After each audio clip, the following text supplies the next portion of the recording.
This is 2 Corinthians chapter 2. So I made up my mind that I would not make another painful visit to you.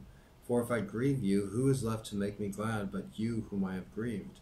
I wrote as I did so that when I came I should not be distressed by those who ought to make me rejoice. I had confidence in all of you that you would all share my joy.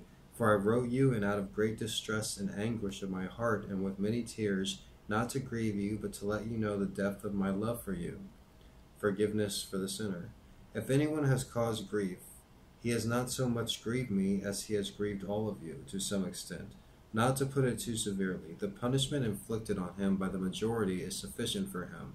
Now instead you ought to forgive and comfort him, so that he will not be overwhelmed by excessive sorrow. I urge you, therefore, to reaffirm your love for him. The reason I wrote you was to see if you would stand the test and be obedient in everything. If you forgive anyone, I also forgave him. And what have I forgiven? If there was anything to forgive, I have forgiven in the sight of Christ for your sake, in order that Satan might not outwit us. For we are not unaware of his schemes. Ministers of the New Covenant. Now when I went to Troas to preach the gospel of Christ and found that the Lord had opened a door for me, I still had no peace of mind, because I did not find my brother Titus there. So I said goodbye to them and went on to Macedonia.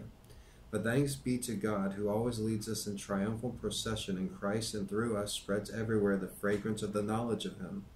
For we are to God the aroma of Christ among those who are being saved and those who are perishing.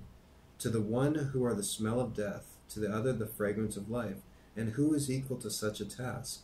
Unlike so many, we do not peddle the word of God for profit. On the contrary, in Christ we speak before God with sincerity, like men sent from God.